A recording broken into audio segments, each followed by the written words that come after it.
जिते ही कट पाण में कटे थो उते पॉइंट्स ॾेई असां हिन लाइन के हेठी लाइन सां यानी बी लाइन सां अची मिलाईंदासूं। हीअ असांजो गोनी कुंड टिकुंडो तयार थी वियो। हाणे असां हिन में गोल कीअं ठाहींदासूं उन जे लाइ सभ खां पहिरीं असां हिन कुंड के बाइसेट कंदासूं।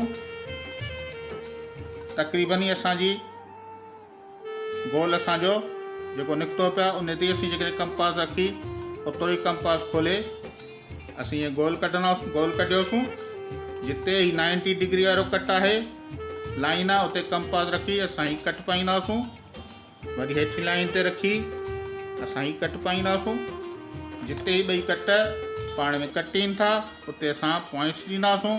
पॉइंट्स ॾियण खां पोइ असां हिकिड़ी सिधी लाइन हिन कुंड सां अची मिलाईंदासूं स्केल जी मदद सां। हीअ असां हिकिड़ी लाइन पातीसीं।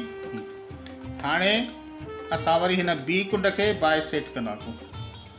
हिन कुंड ते रखी असां हीअं अधु गोल घेरो पातोसूं जेको मथी लाइन के हेठी लाइन के कटे उही साॻियो कंपास खुलियल मथी लाइन ते रखी असां मथे हिकिड़ो कट पातोसूं। वरी हेठि रखी असां ॿियो कट पातोसूं। जिते ॿई पाण में कट कटीनि था उते पॉइंट्स ॾींदासूं। स्केल जी मदद सां असां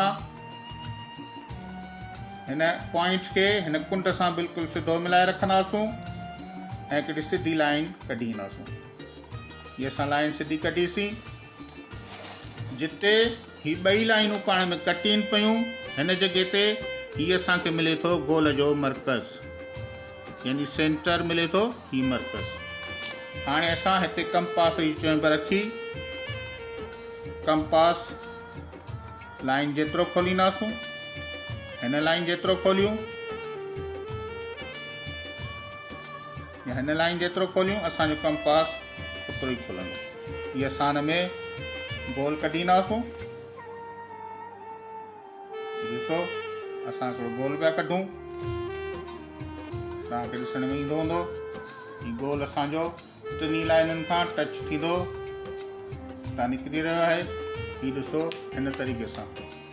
मूंखे उमेद आहे त हीउ आसान सवाल आहे तव्हांखे सम्झ में अची वियो हूंदो।